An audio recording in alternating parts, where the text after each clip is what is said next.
Okay, it's Monday, 13th of September 2021. This is a remote cabinet meeting for the Vale Glamorgan Council. Can I welcome you all to the meeting? Can I ask if there are any apologies for absence? Looking around, I see that there are none. The next item on the agenda is the minutes of the last meeting. So can I ask that they be approved, please? Is that agreed? Yes, thumbs up. No. All agreed? Thank you very much. Can I ask if there are any declarations of interest, please? I think, Ben, do you want to go first? Yes, thank you, Leader. Item 12 on the agenda, it's a declaration of interest for myself, the reconfiguring nursery provision in Penarth. I'm a governor at Evenlode Primary School. However, I have dispensation as an LEA governor to speak and vote, so I will stay in the meeting. Thank you. Okay, thank you. Catherine. Similar to Councillor Gray, it's in relation to agenda item 12. I'm also a governor at Evenlode Primary School, and I also have dispensation to stay and vote, so I'll stay in the meeting too. Okay, thank you very much. In that case, we'll go on to the agenda proper. There's a reference, number 4, is a corporate risks register, quarter 4, and a governance and audit committee, 20th of July 2021, a reference. What I will do is I'll take that at item 7 if I could, because we have a full report of the corporate risk register for quarter 4 update there. So if I can take it there, if you would bear with me on that one. The next item is item 5, and this again is a reference from the governance and audit committee of the 20th of July. Basically, this relates to the corporate complaints animal reports. As you know, the council has adopted a Welsh model for corporate concerns and complaints policy. It's a 2-stage policy. Complaints at stage 1 should be responded within 10 days, and stage 2 complaints should be responded within 20 working days. And obviously, if people are not satisfied, then they can obviously contact the Public Service Ombudsman. All corporate complaints were recorded on the Oracle system and fed into the complaints and compliments dashboard, but they do exclude social services complaints, which are resolved by a different process, and they are reported separately. Basically, the analysis of the data for 2021 shows that the number of complaints received are a very small proportion of the council's total interactions with residents and other services. Complaints are generally satisfied. 90% were resolved at stage 1. Responsiveness is decreasing. It's compared, was it 64% this year to 75% in 16-17. The complaint volumes are decreasing, and the complaints are meeting the requirements of the statutory bodies, which is good to hear. However, during the year, the Public Service Ombudsman Wales received 38 complaints, which is an increase on 8 on the previous year.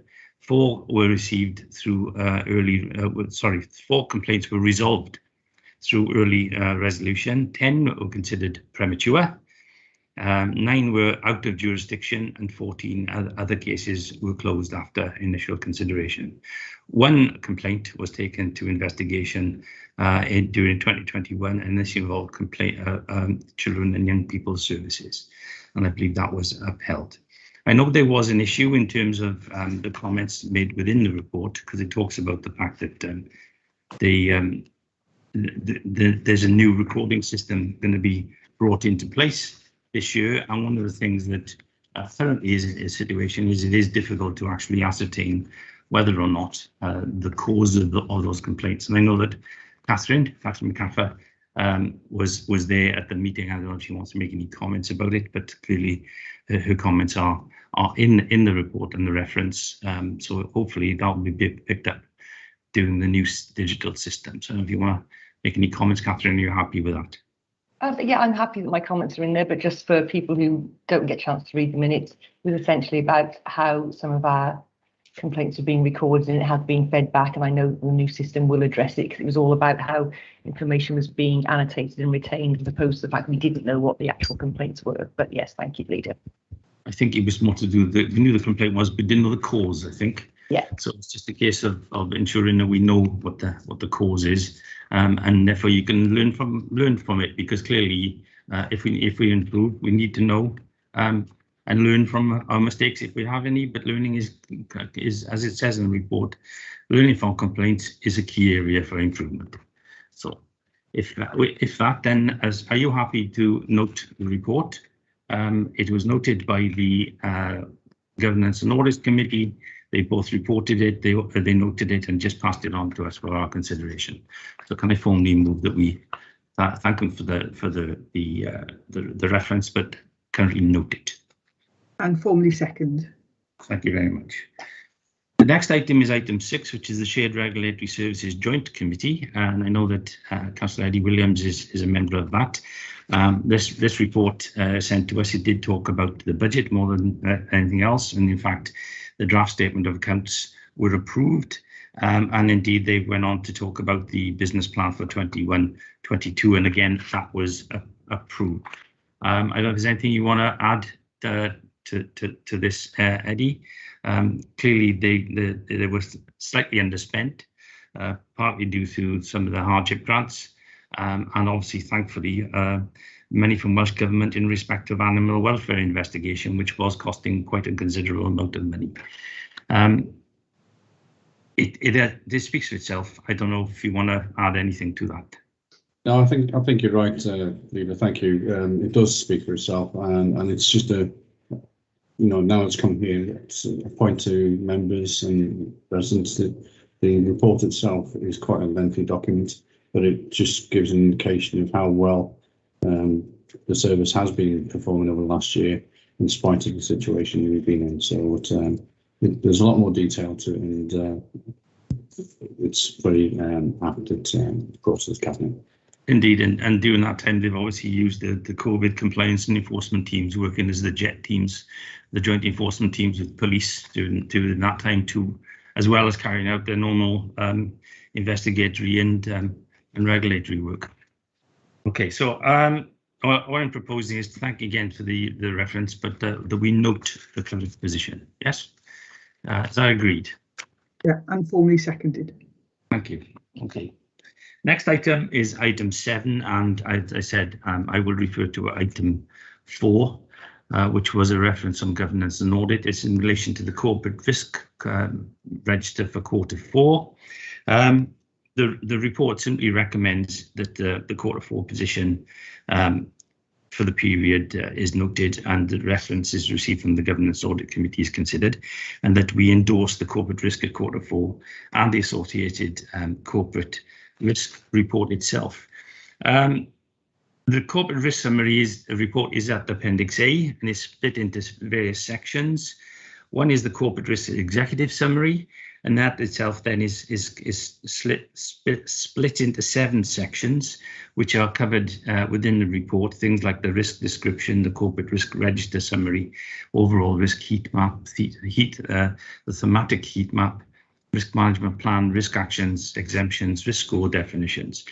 And one of the interesting points is that there are 16 risks on the register, and some of them are in constant flux. And those 2 in particular are COVID-19, clearly, because we've been in a pandemic, we've carried out lots of other issues, and obviously the Brexit risks, because their Brexit risks are severely curtailing some things within the country. At 211, it starts with the COVID-19 implications. It talks about the COVID restrictions and how we were at level 3 on the 3rd of May, level 2 on the 17th of May, level 1 on the 7th of June, and then finally on the 7th of August, we moved into level 0. It talks about the infection rates, it talks about the vaccination progress, and thankfully we are doing quite well in terms of that. But again, I think at this stage we still need to make a plea to those people who have not been vaccinated to make sure that they are vaccinated, not only to protect themselves, but also to protect others, and particularly their loved ones. The other part of the report does talk about the Brexit issues between April and August, because there have been a series of developments and emerging issues.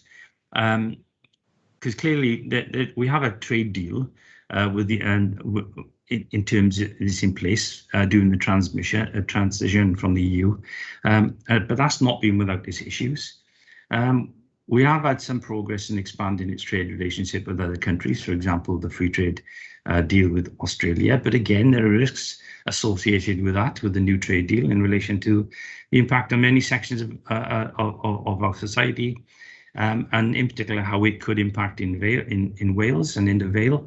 Truly, there's a growing concern, for example, from Welsh farmers on the impact of this trade deal will have on their livelihoods, and clearly that's something to be considered here in the Vale too. So there are lots of issues to consider as a relation to Brexit.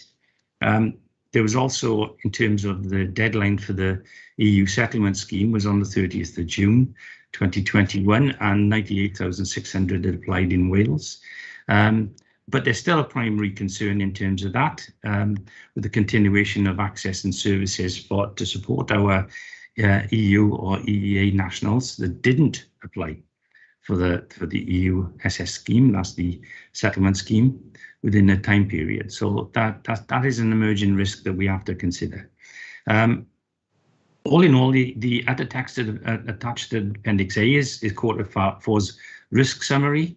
Appendix B provides a complete corporate risk register. In terms of the risks themselves, as I said, there are 16 of them. One of the things that we've been doing during the pandemic is that the senior management team and senior leadership team have met on a regular basis on something we call the gold meeting. That primarily was set up and used to meet daily, weekly, and now fortnightly in terms of COVID, but clearly that's reducing, the risk is reducing at the current time. So what we intend to do from now on is to actually continue that gold meeting. As I said, it was set up to deal with the COVID issues, so it was concentrating the issues on the risks associated with that. That proved to be very, very good, I have to say. But from next week, what's been decided to do is the senior leadership team gold meeting will actually deal with all the corporate risks and not just COVID. So all the risks that are contained within the risk register will all be considered on a very, very regular basis, albeit they are still being considered by other sections within the council. The report asks us to note the Quarter 4 positions, the corporate risks, and as I say, they're outlined in Appendix A, and the reference received from governance audit, which I'll deal with in a second, and the Cabinet endorses the corporate risk for Quarter 4 and the associated corporate risk summary. So we've been asked to approve and note them.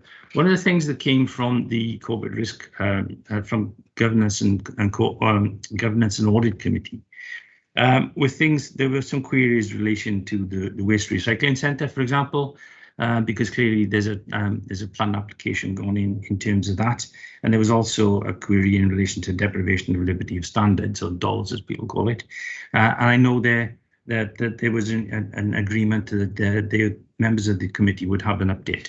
So what I would ask is that update is also passed to Cabinet, if not all members of council. So I would ask that the relevant officers take that on board. There's also a discussion in terms of staff recruitment, staff retention, and indeed workforce planning. And I know that is currently ongoing. There's some work being carried out in relation to that, both by our management team and indeed Wales Audit Office have looked at as part of their work programme. So we will be looking at things like the agile working and reviewing our current policies to see where we are from now on in relation to the aftermath of COVID. We are carrying out staff surveys, as you know, so that is in the mix, and that is currently being dealt with. And I know that, as I said, Wales Audit have been looking at that in conjunction with our officers and indeed with some of our members, including me. There was an issue in relation to floods raised, because clearly we have a requirement to have a Section 19 reports, and I know that in relation to Sully and Dennis Powys, that is due out at any time. It was due out, I think, beginning of this month. I don't know if I've seen it yet, so maybe it's due in any time. And again, in relation to that, I know there's a request that a report would go to scrutiny E&R. I think it's a very good idea, and that's been agreed to. along with, I think it was discussed, the situation in relation to the regime for drains and gully emptying, which are obviously going to be targeted to those areas who had experienced the flooding the worst. But all in all, their reports, so they covered that, but they actually noted the reports and again asked us to refer to Cabinet for our consideration and endorsement. So what I would do formally, therefore, is you can see the recommendations is that we note the position of the risks as of April to March 2021, as outlined in Appendix A, and reference received from the Governance and Audit Committee, which we've just done, and we consider and endorse the corporate risks in quarter 4 and the associated corporate risk report.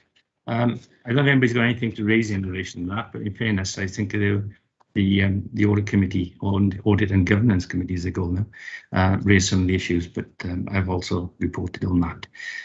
As I said, 16 risks, but they will be dealt with on a regular basis.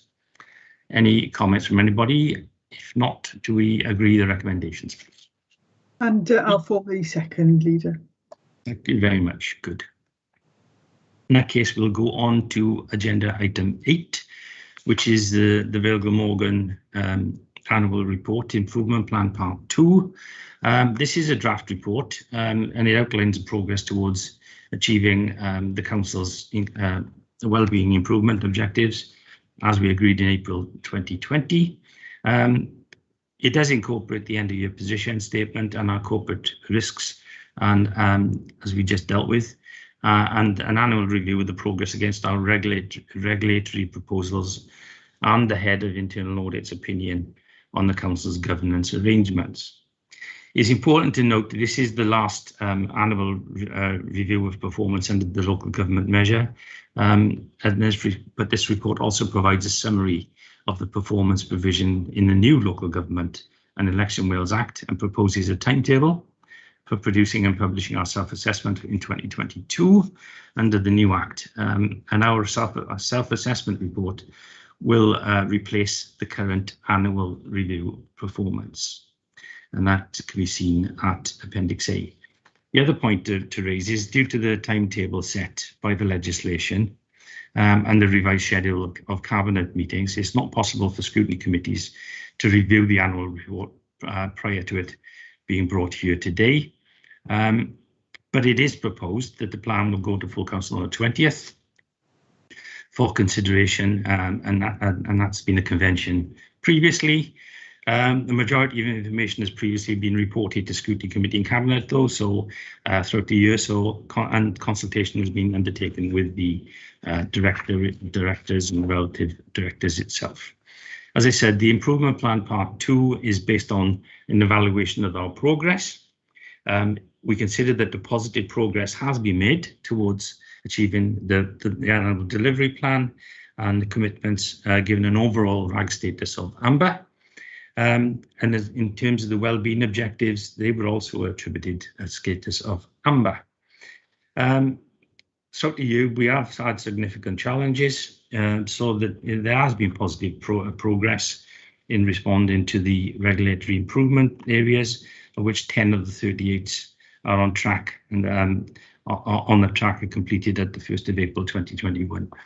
As I said earlier, there's a head of internal audit's annual opinion on the adequacy and effectiveness of the Council's framework of governance and risk management and the control for 2021 is one of reasonable assurance, which is good to hear. And as I said earlier on, at the end of the year, there were 16 corporate risks on register, which we dealt with before. I've also talked about the way that they acted, how they were remained relatively static, but the forecast of the risk at the end of the year remains roughly the same. So in terms of this year, this is the last part 2 report that we will be getting, but in the future, the part 6 performance governance and principal council provision and the proposed timetable for reporting to the Vale Glamorgan annual self-assessment is in 2022. Now, the council has a strong performance culture and is well placed to respond to those new performance duties. So the first self-assessment under the new performance provision of the Action Act will be published at the end of October 2022, and that will currently replace the review progresses that are currently in place. The report does also outline the indicative timetable and producing the published Council self-assessment in 2022, and an overview of the Council's animal planning performance cycle for 21-22 is also appended at Appendix B. There are issues to consider. I think I've dealt with most of them. We have obviously an annual audit summary issued in February 2021. That was issued by Audit Wales, and they were generally positive and concluded that overall the Vale Glamorgan Council is meeting its statutory requirements in relation to continuous improvement. And there were no formal recommendations. And I think, as I've reported previously, there were 11 proposals for improvement which were being progressed, and that's been reflected in the Council's Insight Action Tracker, which is obviously monitored on a regular basis. I've talked about the Head of Internal Audit opinion, and I talked about the Corporate Risk Register, and I talked about the new way of working. Unless anybody wants to raise anything in particular, because I know that, as I said, in Appendix B, it provides an overview of the annual planning and performance cycle for 21-22 and outlines the key reports that members can be expected in year. So Cabinet are requested to consider and approve the proposed timetable for the self-assessment in 22, and then following from Cabinet, members, it'll go to members of full council. It's requested that the report is referred to the Governance and Audit Committee for final oversight of the proposed timetable for producing and publishing the Council's 2022 self-assessment tool. So the recommendations are that the Cabinet consider and endorse the annual delivery plan at Appendix A. The Cabinet approve the proposed timetable for the new setup, and that's referred to Council on the 20th of September for approval. And the third recommendation is that following consideration by Cabinet and members at full council, the proposed timetable for producing the Council's 22 self-assessment and the annual report is referred to the Governance and Audit Committee. As I said, the recommendations are laid before you in the report, so I will formally move recommendations 1, 2, and 3. If anybody's got any comments to make, please. Just to formally second, Leader. Okay, thank you very much. As I said, it's a plan which we've looked at throughout the year. This is the final element of it, and indeed the final one in terms of the way of reporting. Okay, if there's nothing else, do we all agree? Yes. In that case, I'll take you to the exercising of those powers since last reported on the 5th of July, and there are quite a few of them, but in fact, many of them are really interesting in that a lot of them are to deal with the capital programme, in essence. They are listed before you. I don't know if anybody wants to take up any of those issues, because clearly what it does meant is that we've just continued to work, particularly through the recess. And this is really for noting, because there are emergency powers which are taking place. I'll take Councillor Burnett first, and then Councillor McCaffer. And if anybody else wants to chip in later, put their hand up, please. Thank you, Leader. Apart from being delighted to second this report, just a point of clarification that quite often within the process for capital works, we don't get agreement to the capital expenditure until mid-March. Then we have to work out tenders, then we have to get those tenders back in, and it quite often takes until early summer to get those through. And if you look at the amount of items on this, which is to do with upgrades and work that went on in our schools over the summer holidays, it should be noted that we can only do those works when children aren't in school. So if we didn't do it in the summer, we would then have to do it, well, we probably wouldn't do it at Christmas. It would probably be next Easter. And so it's a really fast turnaround that our officers have to achieve to get all the necessary documentation. This is spend that had been agreed. It's just the process that we needed to sign off through the use of emergency powers. And there has been some super work delivering all of those jobs through the summer holidays. Oh, I agree. Catherine, you'll come in, please. Thank you, Leader. Yeah, it's just to really clarify exactly what Liz is saying, the same sort of thing. It's just, from my point of view, it's really positive to see how much we're investing in all of our leisure provision across the Vale, and in particular in relation to Barry Leisure Centre, where I know there have been some concerns about the log flume, which is now no longer there. So it's really good to see this work goes on all the way through with the summer, and particularly in relation to, as Liz said, building works and lack of supply that people need to get. So good to see. Thank you. Yeah, and it is good to emphasise the fact that this is work that was planned, but you have to go to tender. When the tenders come in, you don't want to delay it any further than you can. And if you can do it when the children are in school or whatever, then that's good. But there's other issues in here, like that we decided that we needed to get on very quickly with things like the residential parking schemes, which I think have been well received by those people living in those particular areas.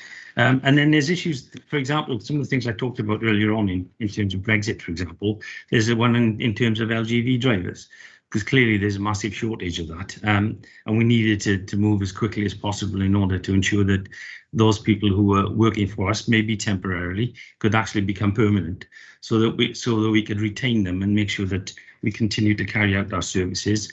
Because as you know, we have had some issues in terms of collecting the green waste. But we've collected it. We haven't left it. It's been delayed, yes. But so we've caught up. But we've taken the right course of action to ensure that the services continue to operate, and we've also made sure that our capital programme continues to operate, and to the benefit of everyone, particularly our school children.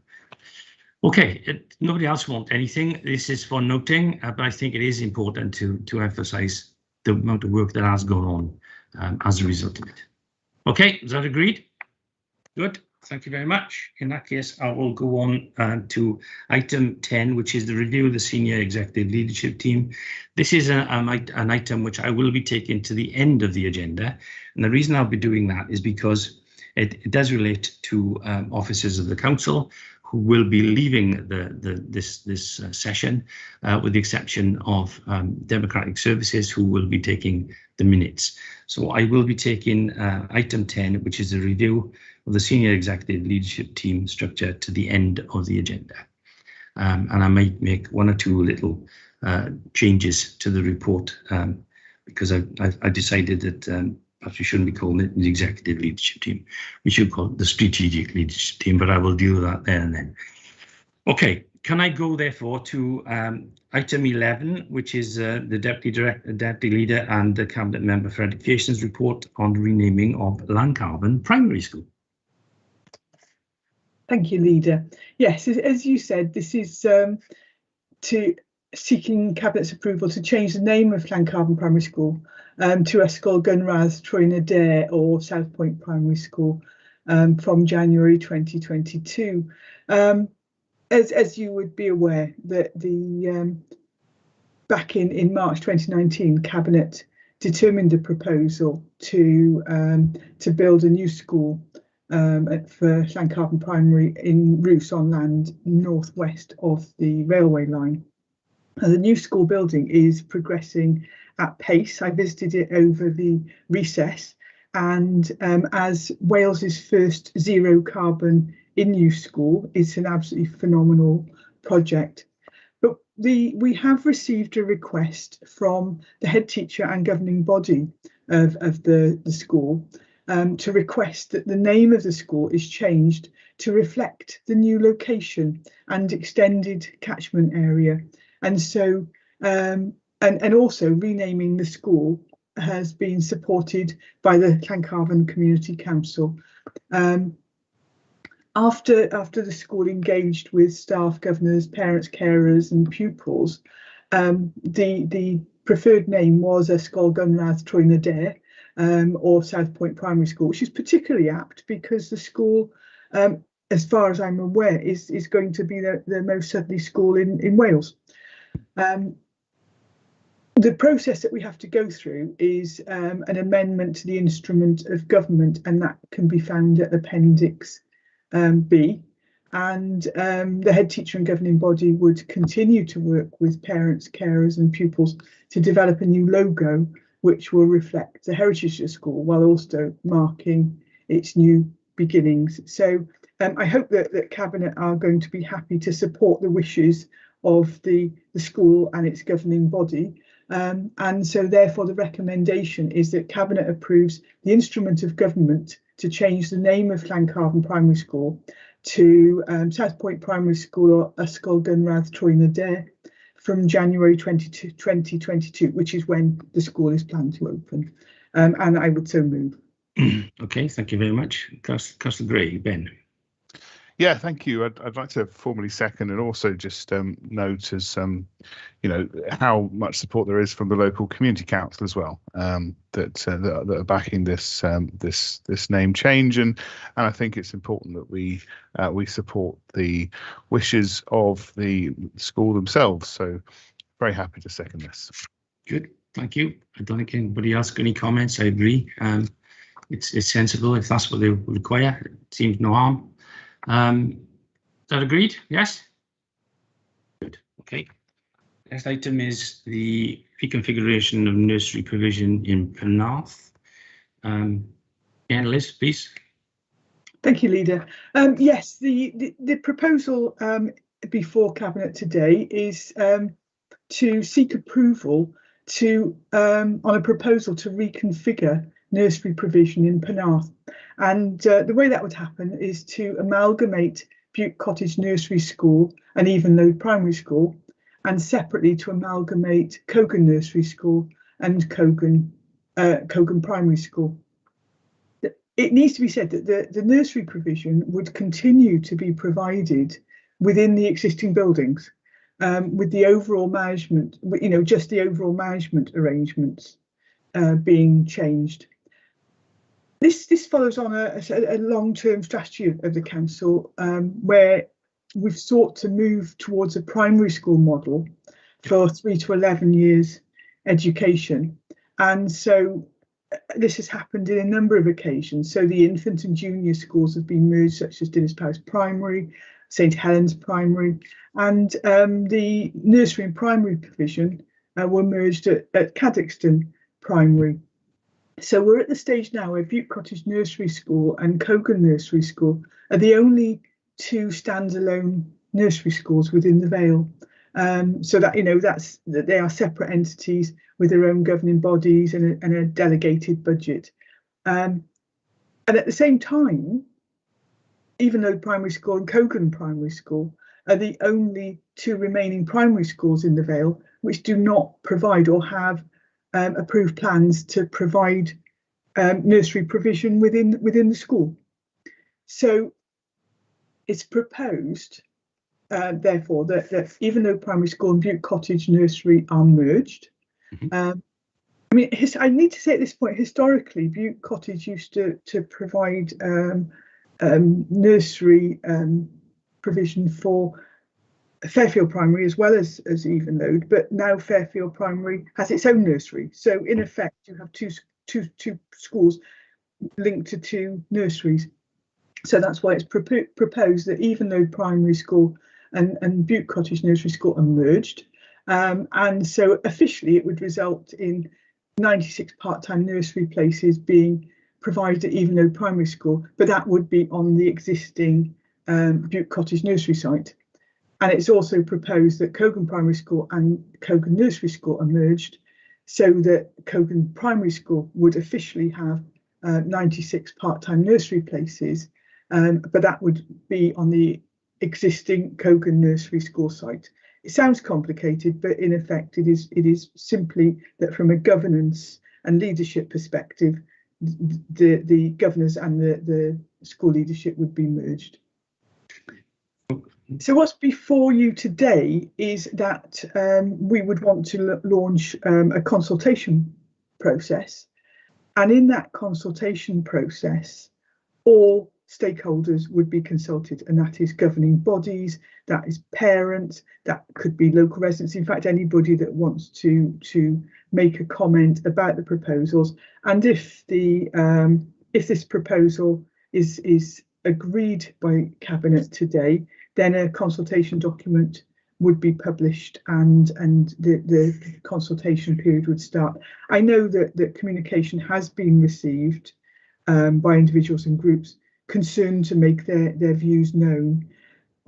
I will be responding to those groups to reassure them that there are no decisions made as yet, and there is a full consultation process within which they can make their views completely heard. So in terms of recommendations, as is always the case with education consultations, etc., there are a lot of recommendations, but I will go through them. Firstly, that Cabinet authorises the Director of Learning and Skills to undertake a consultation on the proposal to amalgamate Bute Cottage Nursery School and Evenlode Primary School from September 2022, and doing that by changing the lowest age range of pupils at Evenlode Primary School from 4 to 3 to include 96 part-time nursery places, increasing the capacity of Evenlode Primary School to accommodate the 96 part-time nursery places, and discontinuing Bute Cottage Nursery School and transferring all staff and pupils to the nursery phase under the governance of Evenlode Primary School from September 2022. As I said, this is a legal form. And two, that Cabinet authorises the Director of Learning and Skills to undertake a consultation on the proposal to amalgamate Cogan Nursery School and Cogan Primary School from September 2022 by changing the lowest age range of pupils at Cogan Primary School from 4 to 3 to include 96 part-time nursery places, to increasing the capacity of Cogan Primary School to accommodate the 96 part-time nursery places, and discontinuing Cogan Nursery School and transferring all staff and pupils of the nursery phase under the governance of Cogan Primary School from September 2022. And finally, that Cabinet refers this report to the Learning and Culture Scrutiny Committee for consideration as part of the proposed consultation exercise, where I'm sure there will be a full discussion. So just to completely reiterate, this is all the technical terminology. The two nursery schools will continue operating in their current buildings. This is purely leadership and governance that will be merged. And obviously changing from 4 to 3 years of age, which is good. The school will, but that's only by merging with the nursery, so that the nursery children will provide that 3 to 4 age. Yeah, good. I think that makes sense. And as you say, it's something that's happened before. I know in my own area, we had the infant and junior and nursery in Caddiston, and eventually we brought them all together. Ben. Thank you, Leader. I was just going to comment. I know I've had some feedback myself about the speed of things and the fact that this is being announced. And as you've reiterated, and I will reiterate, this is a consultation that has been announced, not an outcome. And at some point, we have to formally launch something, and this lies with Cabinet to do. So this is why this is being laid out there, and everyone will have that opportunity, and we'd encourage everybody to take part. And certainly I'm sure that a conversation will happen within the governing bodies of all 4 parts, and individuals should also be encouraged to respond as well, and so that the fullness of the consultation can take place. So I'd happily second the recommendations around the establishment of this consultation, and look forward to seeing the responses that we get. Thank you, Peter. Thank you, Leader. Thank you, Deputy Leader. I too have been approached by people involved with the school, and I did the same as Councillor Gray. I assured them that this was the commencement of quite a long and wide-reaching consultation process. No decision had been made other than to start that process. but they did submit quite a technical letter. Can you just please confirm that you will reply more fully to them about the detail? Because I don't think it's something we can perhaps discuss sensibly right now. But if you can assure them of that, I'm sure they will be grateful. We will provide a full response, but I think that an awful lot of issues, well, not issues, things that have been raised, any concerns that have been raised, will hopefully be discussed during the consultation process, and therefore their views can be formally included in that consultation process, which means that when the consultation report comes back to us, it will be formally documented. Can I also make the comment here in terms of consultation? It's important for people not to look on the face value of things, but to actually look at the detail, because there's detail in this report. This report covers the case for change. It's covered in there. It talks about the impact on educational outcomes. It talks about the admission arrangements. It talks about the benefits of the proposals. It talks about the statutory process, which is what we're going through. So the point that Peter asked then is that people ask, where's the detail? The detail is here. There's a lot of detail. If people want to read the report, it is online. It is available for people to read. And I would urge anybody as part of the consultation process to read it, because it does work. It does work. I've seen it working myself in Carrickston. It took a long time. I was a governor of each of them over the many years, when it became from an infant to junior to became primary, and then we took on the nursery afterwards. But it does make managerial sense too. So I would, I have no problem with this, and it is an issue of consultation. And if people have genuine concerns, then this is an opportunity for them to air them. So it is a consultation process. We agree going forward. Yes? Good. Thank you very much. Okay, the next item is the Vale Morgan Local Development Plan 21 to 26, which is looming upon us. Annual monitoring report for 2021. Eddie Castle-Williams. Thank you, Leader. Yeah, this is quite an extensive report for anyone who's going to read it, particularly the appendix. So over 200 pages of it. So I'll try and be brief, and I'll rely on people to sort of look at the report for any further detail.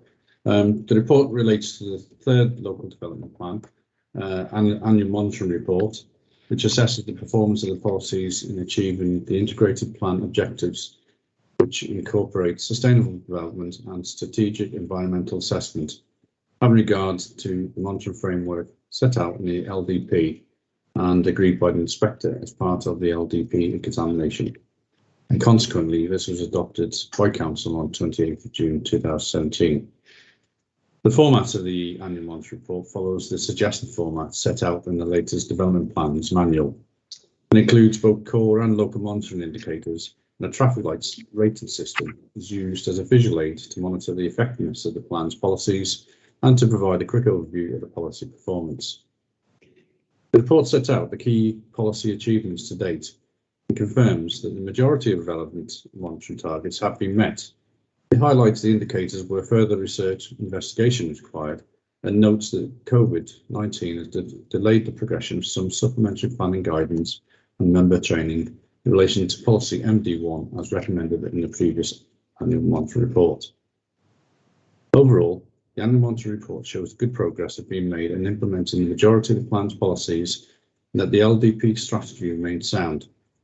Accordingly, it is recommended that the third annual monitoring report is submitted to the Welsh Government by 31st of October 2021 and published on the Council's website in accordance with the LDP Regulation 37.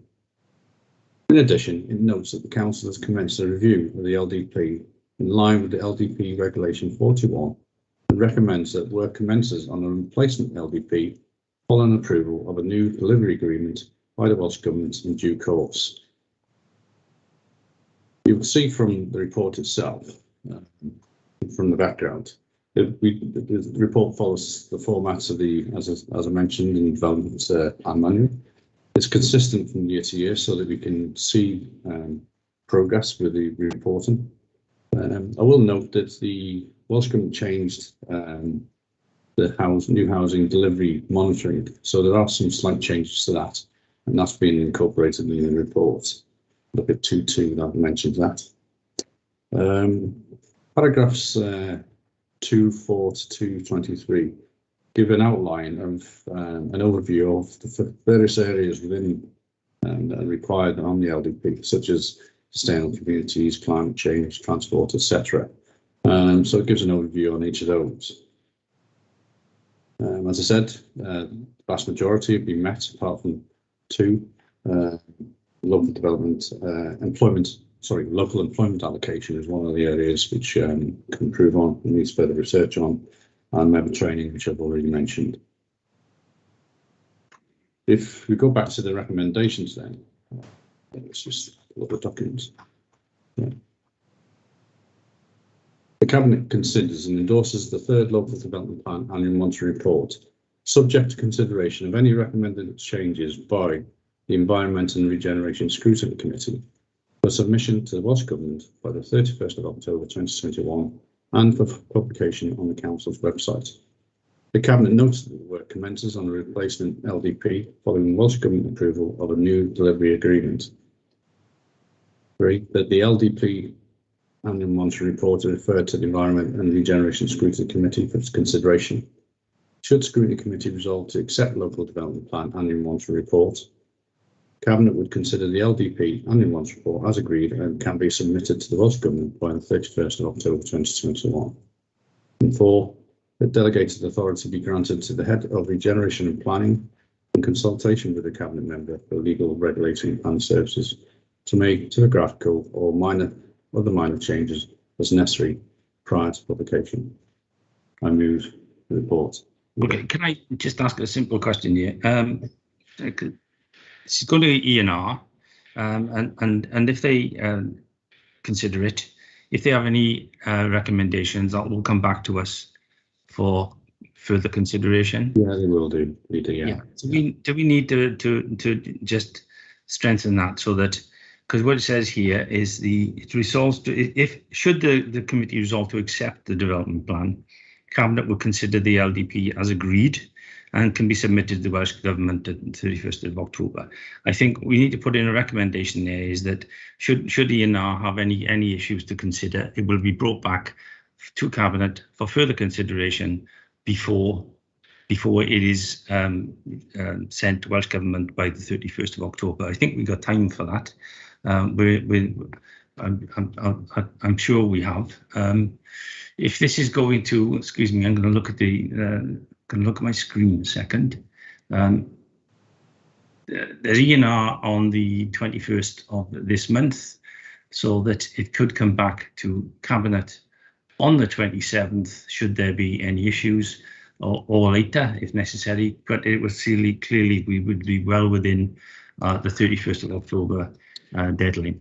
But I think we need to just make sure that should there be any issues of consideration, then we have an opportunity to reflect on them and then finalise it before it goes off to.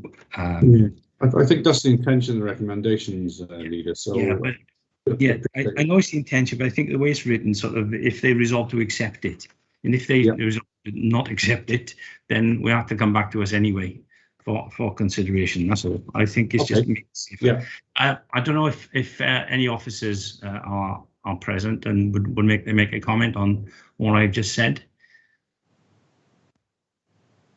Vicky.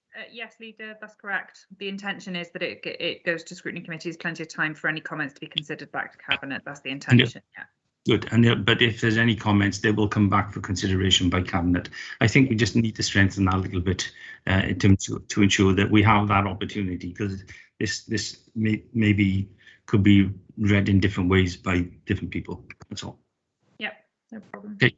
So with the slight amendments, is everybody happy with that? Because clearly it's a major document. It is. And if there are any comments, I think we need the opportunity of looking at it. Yeah. Is that okay? Yeah. Thank you. Thank you. No, I'm sorry about that. It just struck me again when I was reading it yet again. I know what the intention was, but I'm not sure if it was written quite as precisely as it might have needed to be. I'm just thinking if there's issues. Okay, good. Is that agreed? It is. Thank you. In that case, can I go to item 14, which is the annual report of the Director of Social Services for 2020-2021. I think Councillor Gray, Ben. Thank you. Thank you, Leader. Yes. Yeah, this is the annual report for the Director of Social Services 2021. You may recall a challenge version of the Director's report was considered by Scrutiny Committee in July. Committee members provided some positive feedback and they welcomed the new presentation on the report. This finalised version follows feedback from partners and is being presented to Cabinet for approval. The report contains a number of priorities which the Director of Social Services determined, and these have been set out in the context, of course, of the pandemic and significant challenges in demand. And Cabinet are asked to agree these improvement priorities. So the formal recommendations are Cabinet considers the contents of the report, Cabinet approves the Director's report for 2021, and there's a link to the document there in the report, and the Cabinet agrees the improvement priorities for social services as set out in the Director's report for 2021. And before I so move, I would just like to comment. I think it highlights just how much work has been done under such challenging circumstances, and certainly those were the commentaries received at scrutiny in July, and that we have been able to adapt and support staff and work with our partners across the domiciliary and residential care sectors and all the other parts that make up what social services does for vulnerable people in society. I think it's an excellent reflection on what we've achieved together, and it is all about working together between the council and those partners. It's the only way that we're going to get things achieved, and this is all reflected within the report as well. So I so move those recommendations, and I trust that we'll have on the horizon that COVID comes to an end, but we're nowhere near there yet, unfortunately, in terms of the demands on the service. Absolutely, and I know the demands on the service are also exacerbated by other things we talked about in the risk register with Brexit and COVID-19, so that it's particularly in terms of dom care, which clearly are issues that we need to make sure that we continue the services that we provide. So absolutely. Absolutely. This is our report. The draft's been to us before, been out to consultation. So formally move it. Yes, you're formally moving it. I will formally second it. Has anybody got any other comments, please? Nope. Good. Okay. Thank you very much. Thank you. As a matter of interest, I don't have any items under any urgent items under part 1, but I do have the report agenda number 10. Just for clarity and brevity, I don't have anything under part 2 either, so nobody's going to miss anything if they leave. But I will ask for our senior members senior officers to leave the meeting so that we can discuss the review of this, what is called the senior executive leadership team structure, which I will be changing from now on, with your agreement, to the review of the strategy leadership team structure. But I don't know who's left.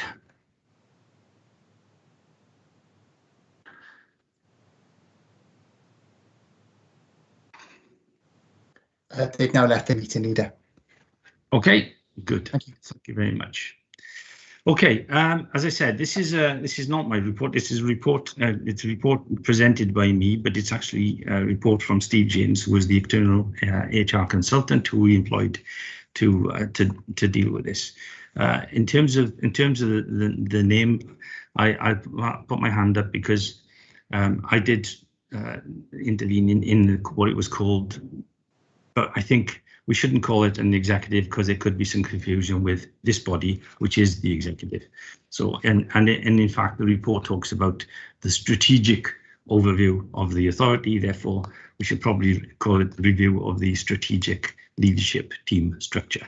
So, to begin with, I hope you're happy with that slight change. So anywhere in the report, I think we need to amend it so that when it goes to corporate performance, which is a recommendation, and then on to council, that is there. This is a matter for executive decision by the Cabinet, however, but the council must approve the final proposals for organisational change regarding the chief officer structure. So just to make it clear, this is a Cabinet function and a decision. So what this report does, it sets out the findings of the recent analysis of the council's senior management structure, and that's in response to a Cabinet decision on 12th of May to commission the external consultancy review of the structure. The report does propose a high-level organisational structure that will be required to deliver ambitious agenda as set out in the corporate plan 2020 to 2025, and sets out the broad direction of travel for how the organisation would work in the future. In particular, the report proposes the immediate structural changes required to, and these are the important things, I think, build the senior level capacity and capability to drive the transformational change to services and to deliver what is required within the corporate plan. It's also to ensure the appropriate operational leadership and management to maximise the opportunities from the emerging national and regional agenda, and to develop a leadership direction that provides the basis for an organisational structure for 22-23 and beyond that will embed the capacity and capability needed to fully implement the new operating model and deliver services as envisaged in the corporate plan. I make no excuse for reading out the executive summary because it isn't mine. It's an executive summary set together by our consultant. I am going to change one or two little recommendations at the end too, but basically this Cabinet is a decision that was made on 12th of May. It looks at the way of going forward. The consultant has met with the Cabinet. It's met with me, the deputy leader. It's met with the senior management team. It's met with the leaders of the other body, of the other groups. It's met with the trade unions. It's met with a vast majority of DMTs, of department management teams too. And basically what it is, it's a way of going forward. And I don't know if I want to read it all out, because I think one of the things that's going to happen is that we've had Steve James, who was the HR consultant, has talked to us online. I do propose to send this to Corporate Performance and Resources Scrutiny Committee, and he has agreed to make a presentation there. So in many ways, as I said, it's his report. I do accept the recommendations. I do agree with the recommendations. I think it is sensitive and sensible to go forward. It does have some implications in terms of budgets, obviously, it's bound to. But there again, if we're going to carry out the functions of this authority to the best standard that it is and remain the best performing authority in Wales, we have to do something. COVID has taken a toll on everybody in society, including those who work for us, and that some of our officers have worked diligently and absolutely over and over above what they would have been normally expected to have carried out. There is much success in it, but there are some criticisms, and that's fair. And there's criticism not from me, but from the HR consultant. And basically, what he's recommending is there's various things, like the deletion of the post of managing director. And that's the reason it's going to have to be done anyway, because that needs to reflect the new legislation, because the new legislation demands that we have a chief executive and not a managing director. It is still a head of paid service. There's no difference in terms of that. But what this has done is highlighted the fact that there are so many reporting lines to the current managing director. It is beyond all capability of anybody to continue doing what the managing director is currently doing. And I have to say, he's been doing a sterling job, as have the rest of the senior management team. But what it does is also talks about the strategic view, because it talks about the fact that we've had COVID. It talks about the fact that we've continued to operate as well as possible. But what possibly has happened is that maybe the strategic lines have gelled a little and they become more operational. So if you look at the situation and listen to what he says at the Scrutiny Committee and Council, it's clear that some of the strategic areas are being slightly fudged, muddled is probably a better word, across all the directorates, whereas you need a clear, substantial strategic leadership role. So this is also talking about deleting the managing director and creating a new post of chief executive. And as in line with it, the chief executive will continue to be the head of paid service. They'll still be responsible at corporate level for the efficient operation and of elections of the local authority too. That's an added area, and will therefore de facto become the returning officer and electoral registration officer. It also recommends the creation of a new post of director of place, and there's some profiles are attached to the Appendix 2.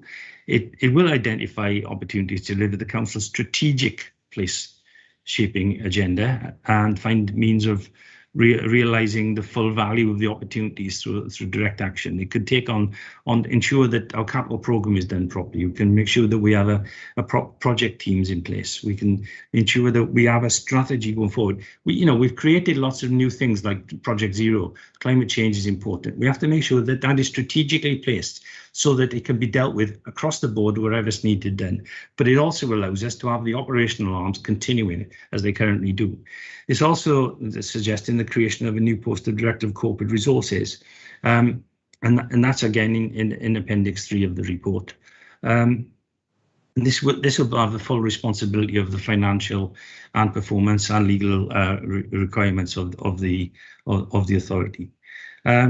The current leadership structure is and the recommendations are shown at Appendix 4 and 5 for you to look at within the report. And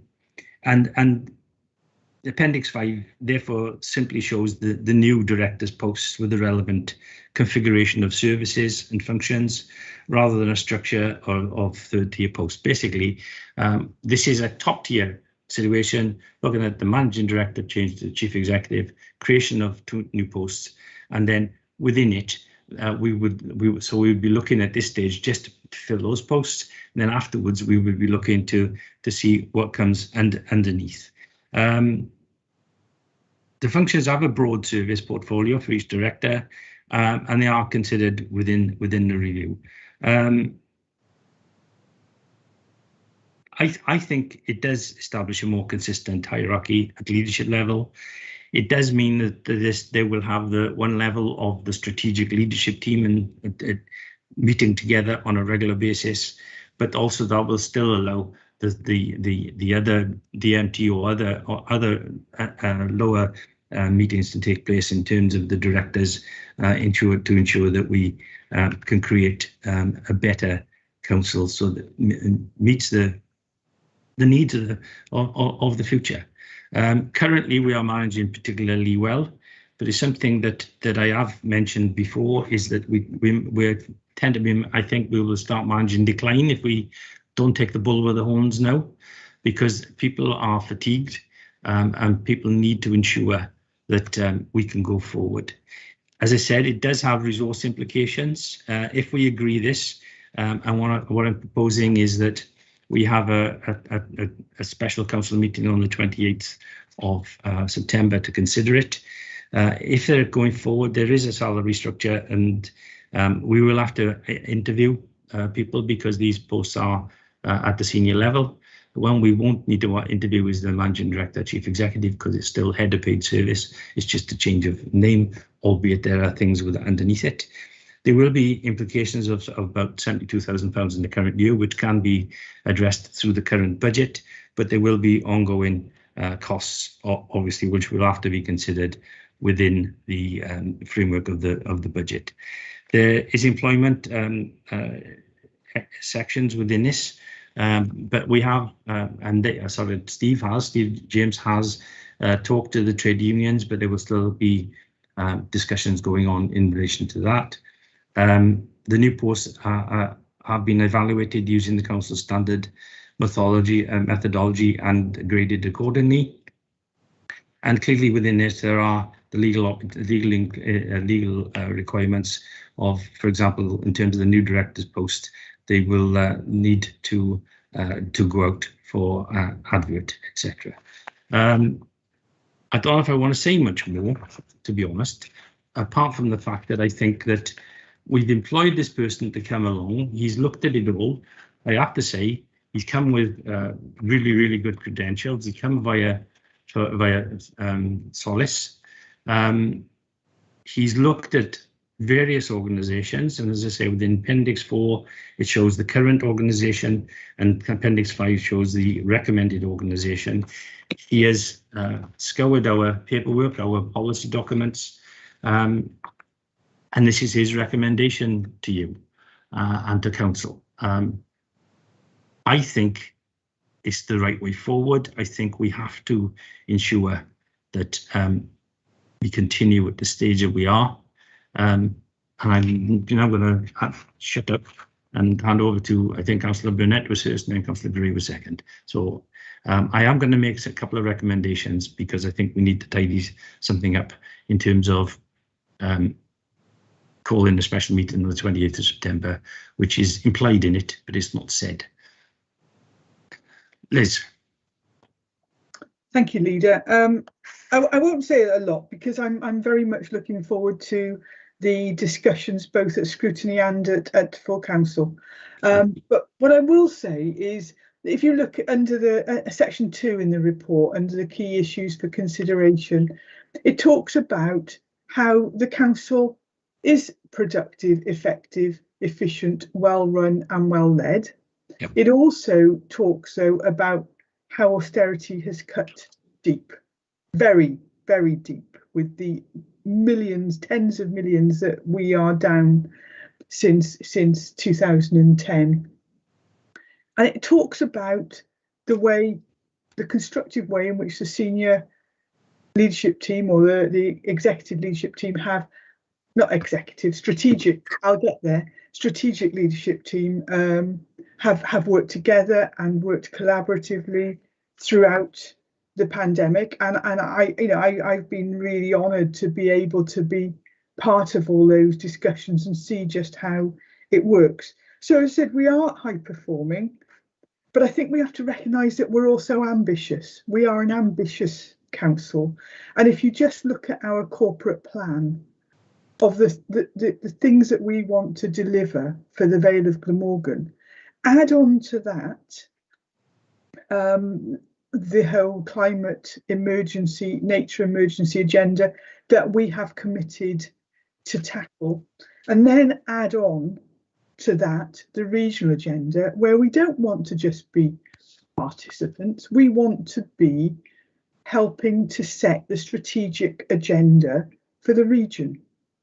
There are a lot of things that we want to be doing for the Vale, and to do that we need to have the correct structures. So I very much look forward to discussing that in scrutiny and in full council, but I am very happy to second this report.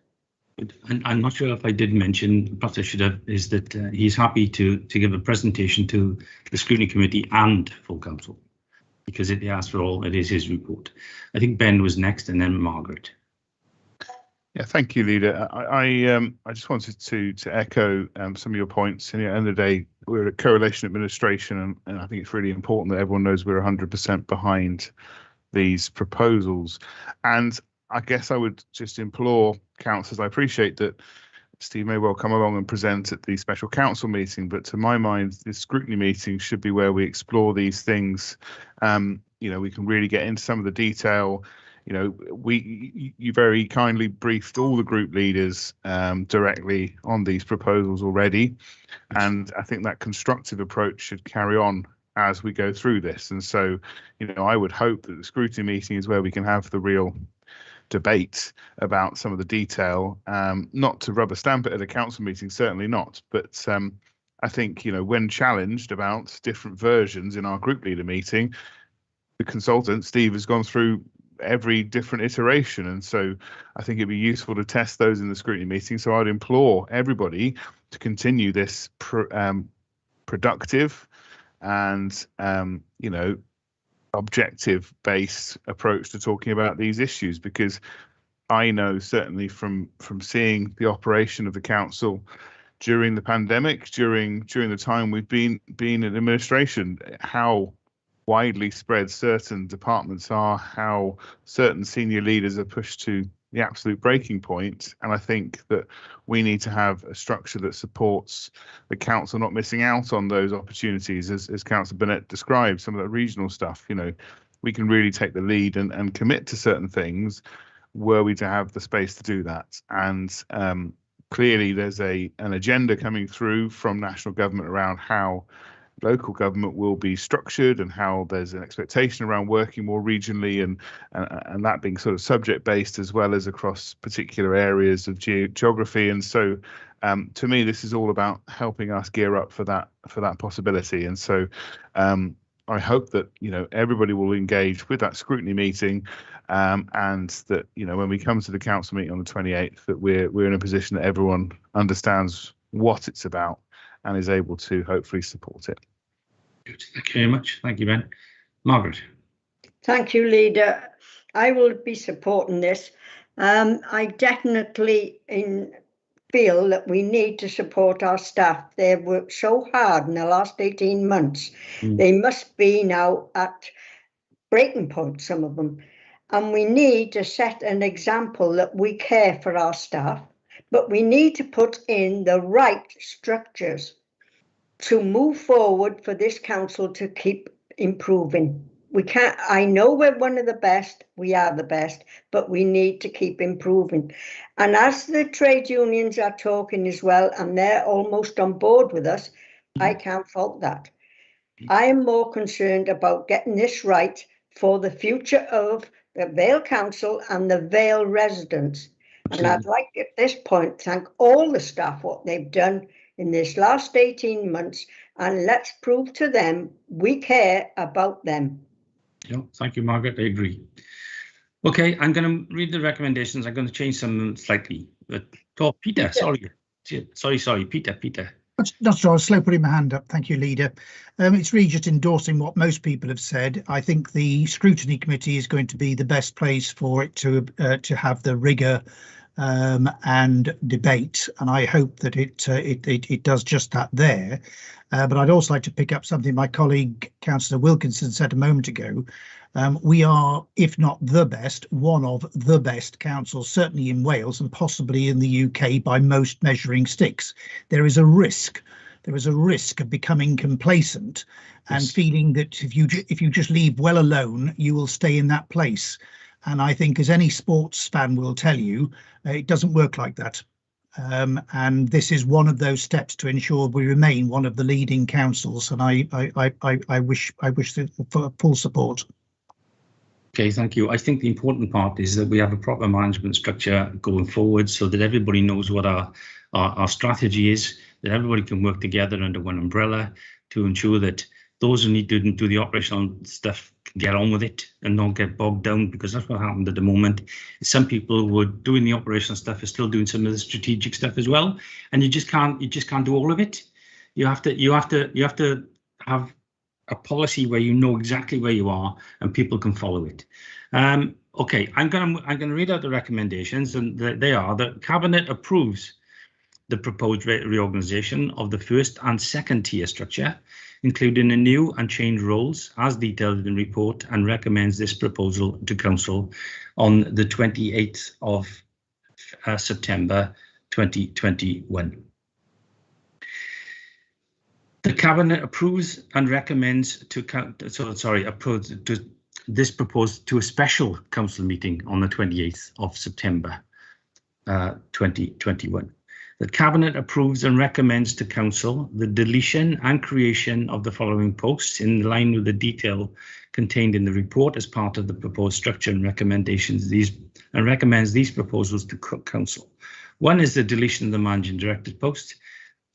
B is the creation of the post of Chief Executive. C, the creation of post of Director of Corporate Resources, and D, the creation of a post of Director of Place.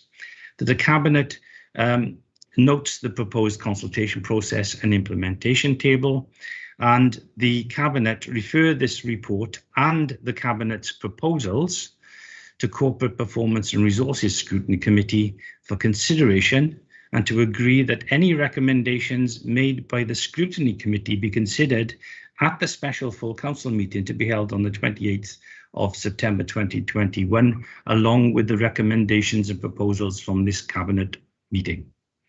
I slightly altered it, but I made the issue that it's a proposed special council meeting on the 28th, just of September, just to ensure that everybody's clear when that is, and that also that the Cabinet refers the report, but also our recommendations to the Scrutiny Committee, because I think it's important that they know that we are proposing this recommendation. So with those slight alterations, but the fact that we will change the name from Senior Executive Leadership Team to the Strategic Leadership Team, still be called SLT, I guess, as it is now. But I think it's important that we have this high level, and then there's some other levels underneath that can go forward. But you can identify that this is a strategic move. So I'm going to shut up now and just formally move those recommendations. Are you happy with those recommendations, please? Yes, good. Can I have a formal seconder, please? Well, I'll formally second again because I did it prematurely earlier. Thank you. That's fair enough. That's good. Okay. With that, I have nothing else on the agenda, so can I thank you under part 1? I have nothing under part 2 either. So can I thank you for your forbearance, and I will see you next time. Thank you, Leader. Cheerio.